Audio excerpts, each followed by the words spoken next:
Welcome back, fantasy managers, to another Fantasy Football Scout video with me, Lee, and this is Sam from FPL Family. Now, I know you've missed it, guys. I know you've missed it. The Lee versus Sam points predictions videos. Such has been the roller coaster that is the Premier League fixture schedule. We haven't done one of these for absolutely ages. Remind everybody where we're at. What do we do in these videos? What was the score when we last did one of these Sam versus Lee? Because I frankly cannot remember. Yeah, these videos are really tough when we've got lots of midweek games because, of course, you pick a player and then something happens in the next round. Too risky. That they've got Too before. risky. So we've been doing some other things for Scout instead, but we're back now with the points predictions. The last time we did one of these, it was in game week 18. That's how long ago it was. 10 game weeks it's ago. Been 10 game weeks Nice, since we last did one of these, which actually isn't probably that long, to be honest. Can you tell us what happened in game week 18? I can. So back the last time we recorded a video, it was the time where all of my players pretty much blanked, apart from Benteke, who got a random assist, and then Tierney won it for me with his ridiculous 18-point haul. Do you remember that? Was that the Tierney haul week? That was the last Game week time 18. we did one of these, was during Tierney's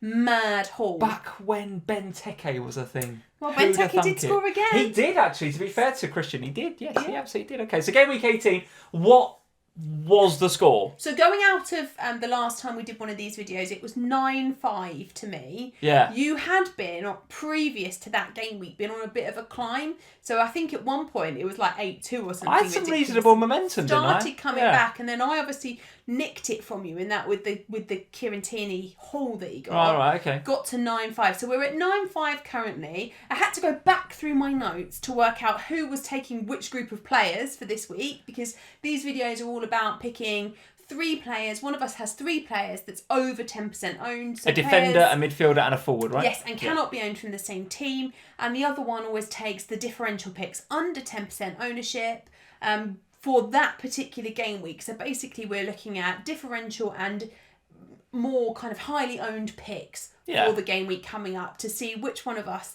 can get the most points out of our team. So the reality is whoever has the over 10% should win, because these are the highly owned top picks we think for the game week.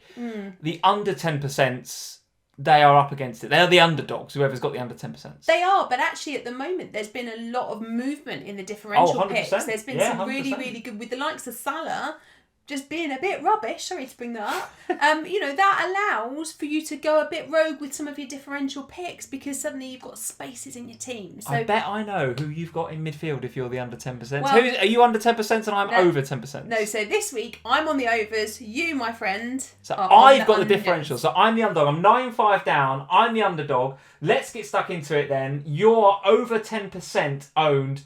Top pick for game week 28 is Ruben Dias, 24.7% owned. Tell me why you picked Dias, because Fulham away. Yeah.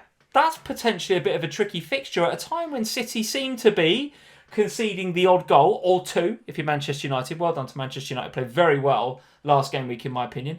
So they seem to be conceding the odd goal. And Fulham improved massively recently. So Dias. They have. So it's actually, I found it really hard to pick an over 10% owned defender this week. Okay. There's a lot of differential picks out there that have got relatively nice fixtures, but finding a decent defender with a decent fixture was really tough this week, particularly when you look at City, because the reality is that following this game against Fulham, they've got a Champions League match. They've also obviously got a game still to play after we record this video with their double game week 27 game. Oh, that's right. At time of recording, Southampton. that game still hasn't gone ahead, City and Southampton. Yeah. So look out for that. If Dias gets injured, then you could be in trouble. Well, so I'm kind of a bit stabbing in the dark with the City defence. So I've gone for... Haven't we been all stabbing in the dark with the City defence all season? Let's face it. Just pick someone and go with it. So I've gone for the safest pick, I think, in the City defence. Yeah, He's the one that tends to avoid the rotation. Been a different class for them this season. Yeah, he has. Absolutely different class. And we saw back in game week 26 that he does have goal threat with his nice header that he scored back then. So there is some attacking threat from Dias, not as much as you maybe get with the likes of Cancelo or Stones, but there's definitely some there. Now Fulham, as you rightly say, have been so much better in recent weeks. They have improved dramatically. But a lot of that has come from defensive stability more so than necessarily real attacking threat. Sure. So they do have some threat, but I do think that Man City have got enough to at least hold out for a clean sheet in that game. So I'm banking on DS starting, which in itself is a risk. And I'm banking on the clean sheet sticking. All right, well, very good. So I've got a team for my under 10% owned Soyuncu, 5.3 million, 3.2% owned. Now listen, Leicester haven't kept a clean sheet since game week 23, so they are looking a little bit... to be honest with you, they're lacking, a few key players missing, right? Justin being out, particularly in the attacking areas. So Justin at the back, but obviously Barnes and Maddison being out. So they are, a little bit, I wouldn't say threadbare in their squad, but they're just starting to lose a few key players in that first team for Leicester. But it's the fixture that I can't get over. So home to Sheffield United, 2:00 on the Sunday. You would think that Leicester at home can keep Sheffield United out. In a game where, let's face it, we're starting to get towards the business end of the season, I'm going to certainly be looking for my FPL picks from teams that have got something to play for. Yeah. We are starting to see, maybe not quite yet, but we're just starting to see some teams starting to get their flip-flops on, I think, in my opinion. And over the beach. It's not allowed till July. I said you're not allowed to travel. If you're going to put your flip-flops on, be on the beach, be prepared to stay in a really expensive hotel for a couple of weeks when you get back to the UK. So I think I will be picking, and I've got to play my wild card as well in game week 30 and 31. One of the things that I will be looking at when I play that wild card is which teams have got something to play for. Yeah. Leicester clearly have something to play for. They are motivated to get in that top four. I personally think that they will get it. And after last season's collapse, they've got the increased motivation, I guess, to do better this year. You would think so. I think he's a great pick. Maybe not for the longer term, but for this game week, Sheffield United at home. Bang. Yeah, I mean, Sheffield United at home is the perfect fixture to pick a defender from, isn't it, in reality? Plus, with Soyuncu we saw last season, there's definitely attacking threat there with him as well from set pieces in particular. So I think he's a great pick. He offers a really nice differential. As you say, they are missing some key players. I think the defensive weaknesses have come since Justin's been out, but they will get used to playing without these guys. I think he's a really nice pick for this week. Sheffield United just don't have a lot going forward anymore. Yeah, tough player to pick because obviously Leicester don't play in game week 29, and that is defining a lot of my transfers right now, and has done for the last 2 or 3 weeks. Is does that player play in game week 29? Because I frankly am trying to I'm trying to muddle together a team for 29 so that I can just get through that game week and then play my wild card to set me up for the rest of the season in game week 30 or 31. Probably 31, what I'm looking at fixture right now, to be honest with you, because there's a fixture swing for a few different clubs. So wouldn't necessarily be bringing in Soyuncu, but for a 1 week punt, I think he's all right. And if you've got a Leicester defender, I think you stick. Let's move into midfielders then, and you've gone for a 13.1% owned Mason Mount. Listen, a lot of rhetoric when Frank Lampard got sacked about, well, how's that going to affect Mount, because Mount is Frank Lampard's boy, etc., etc. Is Tuchel going to actually prefer the foreign players? Is he going to invest in more time in Havertz and Werner? Well, speak to the Chelsea fans. They will tell you he is their player of the year, Mason Mount, and he continues to perform. Yeah. Set-piece threat, some goal threat as well, as we saw at Anfield the other day. Looks all right, doesn't he? Yeah, so I nearly wobbled on this one last minute yesterday evening when Tuchel left Mount on the bench for the game against Everton, and I messaged one of our Chelsea fans that we know and said, I'm about to pick him in my points predictor. Panic or no panic? Shall I panic about this? And he said, no, I think it's just a rest. I think, he's played a lot of minutes. He's got 2 double-digit hauls in the last 4 game weeks. He did play 24 minutes in this game, so I do think it was just his turn to sit one out. We've seen Tuchel doing a lot of rotation around in his Chelsea side. Even Rudiger missed out on Monday evening against Everton. What was that? Going into that game, there was like 2 players that as FPL managers were like, right, well, Tuchel's, he's trying to figure out his best team, but, Rudiger and Mount, that's fine. You can count on them. Yeah. Obviously not. I mean, Thomas Tuchel really messing with our heads. Lessons from Pep. You'd think so. But he's second for creativity among midfielders. He's playing against a Leeds side who have only kept 1 clean sheet in the last 5 weeks. He's on set pieces and they're particularly susceptible to those. Yes.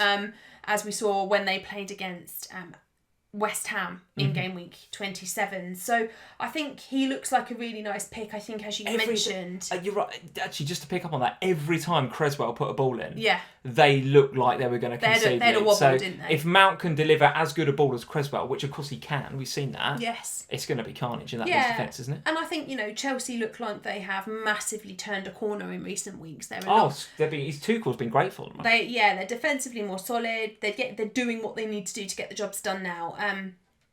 And I, from an FPL point of view, I would like to invest in him from my team, and Mount is one of the ones that I feel safest about in terms of surety of starts. Yeah, okay. Well, again, it's one of those teams, Chelsea, where, okay, he looks good for this week, but because of that fixture or missing it in 29, it's difficult to pick him. We just need the points for 28. You just want it for 28. But what I will say about Mason Mount and his Chelsea counterparts coming out of game week 29, the fixtures are pretty good. I think from memory, I haven't got it written down, West Brom, Palace, and I think it doesn't look too bad after that as well. Yeah. So if you are considering playing the wild card at the same time that I am, and I think you are, just after that game week 29 blank game week, have a look at the Chelsea assets. And I think Mason Mount, at 13.1% ownership, still reasonably differential, although we're picking him in the over 10%ers here. But 7 million, nice budget bracket as well, on set pieces, bit of goal threat. And if you've got a free hit to play in game week 29, why not have a look at the Chelsea boys now? Absolutely. The only thing that puts me off for this week is it's that lunchtime game, isn't it, against Leeds? And I wonder whether the lunchtime game,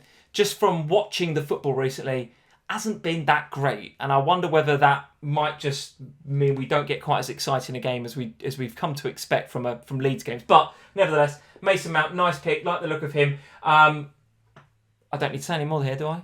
Under 10% midfielders, of course, I'm going to pick Gareth Bale. Now, there is a slight caveat here, because anybody considering bringing in Gareth Bale this week, and I am one of those people... No caveats on Gareth Bale. Well, the only caveat I would say is that Spurs do play in the Europa League. They are in Europe. So if Mourinho decides to play Bale in that game...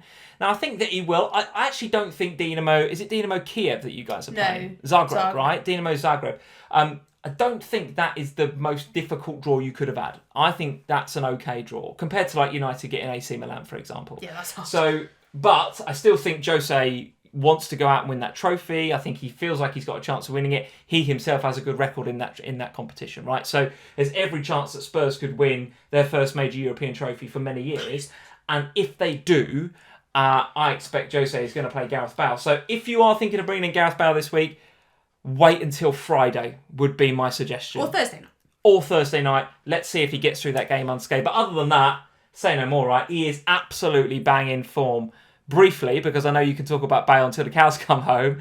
Any words on Gareth Bale at 5.1% owned? He was less than 1% a couple of weeks ago. I know. Since I mentioned him on the official podcast, his ownership's gone. Oh, it's down to you, is it? Right, I take all credit. Yeah, I think for me, he's got six returns in his last 6 games in all competitions. He is on phenomenal form. Mourinho, I think, has finally worked out that Gareth can successfully manage to play between 60 and 70 minutes in every game and play in every game. Yeah. As we've seen in the last 3 game weeks, we've seen him consecutively start, and that's been really important. And I think his fitness levels and his confidence are right up there. He's formed a beautiful partnership with the legend that is Harry Kane. How does Heung-min Son feel? Well, now? Have you seen because the memes? The Kane and Son relationship was real, guys, wasn't it? It was real. It is real. And now Kane's got a new BFF, hasn't he?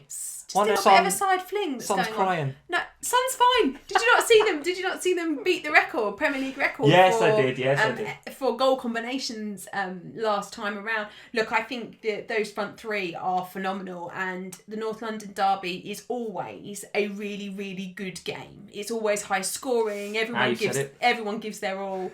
I think Bale will have a really good game. Well, do you know what's interesting for me? I've been watching a lot of football recently, as I'm sure all of you guys have as well. And I think that the season is starting to catch up with a lot of these sides. It's the lack of pre-season, the whole circumstance around this season has been quite mentally and physically draining. And as a Liverpool fan, I can testify to that more than most, let me tell you. But not Gareth Bale. Well, no, not Gareth Bale. Paid enough. He is actually coming into he's coming through that period of, I'm match fit now and I'm ready to go. I can't work out whether this was Mourinho's long game all along. Is Mourinho secretly an absolute genius? Did he look at this season and go, I think teams are going to start to tail off at this in this period of the season. That's when I'm going to unleash Gareth Bale. That's when he's going to come back into this side and he's going to breathe this new lease of life through Spurs. Because that's what's happened. Well, I think, when Spurs have played over 40 games so far this season, because obviously we started European football incredibly early as we had to go through qualifying. So the fact that we've played all of these games, at the moment, whenever they go out on the field, they're going out with that attacking gusto that we knew and loved. Now, they didn't so much do that against Fulham, but they came back with a bounce particularly against Burnley. But again, in game week 27 against Crystal Palace, they were really energetic up until Bale went off, interestingly, and then they slowed the game down. But at that point, they were 4-1 up. So, yeah. 3-1 up, sorry. Okay. All right, enough of the Spurs chat. Or is it? Oh... Another points prediction video, another Sam Harry Kane pick. It's been 10 weeks since we last did one of these. And in fact, when I looked back... I'm just bitter, by the way. It's ruined my season. And when I looked back, I think it's actually been a further 3 weeks prior since I last picked Harry Kane. So, here we are. He's looking... I don't want to say essential, but he's looking pretty essential in FPL right now, isn't he? He's looking like you've got to have him. I think when you're playing alongside the player that we've just talked about in the form that he is... and alongside Son, and we've said already about how good their relationship and their understanding is. 14 goal combinations so far this season. He is the highest so far. Obviously, I must caveat this because one of the Man City boys may go crazy against Southampton. Sure. But so far, he's the highest scoring player in game week 27. Only Bale is next, following him. The two of them absolutely smashing it. Do you not think Arsenal is an altogether different proposition to Burnley and Palace at home, right? I mean, surely this letting the horses run free mentality that Mourinho's had in those two home fixtures doesn't translate to going to the Emirates, does it? Surely. Well, I don't know. I think it might. We do. They do tend to be quite high scoring. So I had a look at Harry Kane's record against Arsenal. He's played 12 times in the Premier League against Arsenal. He scored 11 goals and got 2 assists over those 12 matches. So he does continue to get returns against them. He does like a goal against Arsenal. And it's his boyhood club. Yeah. Whatever. That's why he likes scoring. He's first for influence and creativity amongst the forwards. I could sit here all night and talk about Harry Kane. Oh, trust me, I know. I won't. But if you don't own him, Lee, why on earth not? Plays a nice fixture, which he's likely to score in game week 28. Plays in game week 29. I know. What is going on in your mind? Honestly, Ollie Watkins happened. That's all I'm going to say. Let's move on to a player that also in form, Richarlison. If not a team in form, because they're not Everton right now, not scoring tons of goals, lacking a bit of creativity. If that's not too obvious a thing to say with James Rodriguez out, dare I say it, look a little bit one-dimensional and trying to find Dominic Calvert-Lewin becomes easy to defend against if the opposition know that that's what you're going to do. And we've seen Dominic Calvert-Lewin suffer from that perspective. But because defenders seem to be preoccupied with sorting out that plan A, that the only plan that Everton have got to trying to get the ball to DCL, maybe they're not paying quite so much attention to Richarlison. And actually, we've seen a couple of goals from Richarlison recently. It's a great one he took against us at Anfield. Everybody seems to score against us at Anfield at the minute. And also another good goal in game week 27. So at 9.5% ownership, just squeaks under the 10%, 7.9 million. What are you saying about Richarlison? I fancy bringing him in over Dominic Calvert-Lewin right now, with, of course, the caveat that, again, they don't play in game week 29. But would you have a look at an Everton player for your wildcard in 30-31? And if you would it be Richarlison?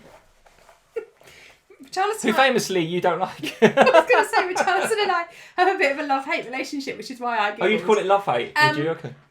Yeah, I love to hate him. I think for me, I see the value in Richarlison from the impact that he can have on the Everton side. I think he creates some space for Calvert-Lewin. He creates a lot of opportunities for others amongst the team. He's very good at moving the ball around. I don't always think that translates into FPL points, and I think that's where I sit with him from a fantasy point of view. I like watching him.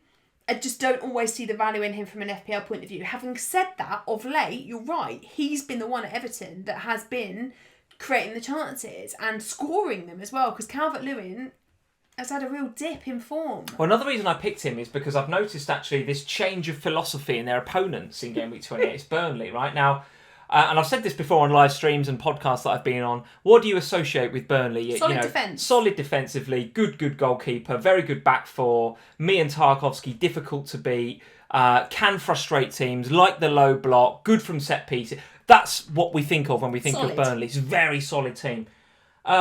Apparently not in the last few weeks. Sean Dyche has decided that he's going to try this new tactic of, we're going to just play our fullbacks high. We're going to leave me and Tarkowski horribly exposed, and we're going to just go for it a bit more and try and score some goals. Well, okay, fair enough, but that's going to drag you into a relegation battle if you're not careful. Have you noticed that he started doing this when he met with Mourinho at Spurs? Do you think Mourinho said to him, let your horses run free? And he went, guys! Well, he's got ponies, not really horses. Let's face it. He hasn't exactly got Son, Kane and Bale, has he, up front? He's got Chris Wood, Vidra and Rodriguez. And to be honest with you, yes, that Spurs game was, he got that horribly, horribly wrong in my opinion. But then they went and they played Arsenal at home and they came out with a similar mentality. Yeah. Now, it's not surprising to see them get a goal in that game, particularly at home. But Arsenal could have and probably should have won that game. There was one off the bar. There was a penalty incident. There was the one where Mariner came over and sent somebody off and then didn't. It was like, what the hell was going on? So Arsenal probably should have won that game. So one of the reasons I'm picking Richarlison here is because I think if Burnley take that same mentality into this fixture in game week 28, I think Richarlison could be the one to profit, certainly with that pace on the break, right? He'll find space. He's very, very good at that. He's very good at that. So there we go, guys. That's Richarlison up against the man, Harry Kane, right now, who looks pretty essential in FPL. Let us know what you think, guys. That is our points predictor Lee versus Sam video for game week 28. 10 weeks since our last one. Been a long time coming back, but it is 9-5 to you. I desperately need the win. I feel like I say that every week. Desperately need the win. Get in the comments below. Let us know who you think is going to win this week. Is it Team Lee or Team Bale. Sam? You've got every chance. I need not only the win, but I need to restore some pride after my game week 27 was absolutely... It was a disgrace, guys. Honestly, 27 was a disgrace. It was a season ruiner. Go back and find me on Twitter if you want to know what my score was for game week 27. It's not over yet. Still got Man City again. Yeah, I know, but they'll all get benched. Gundogan and Cancelo need to go big. That's all I'm saying. But game week 28, there's our picks, our top picks and our differential picks for game week 28. Let us know in the comments below who your top picks and your differential picks are. Leave us a like on the video, and if you're new to the Fantasy Football Scout YouTube channel, make sure you leave us a subscribe, hit the subscribe button and hit the little notify bell so you know when our videos go live. Until next time, guys, see you soon. Cheers. Bye, guys.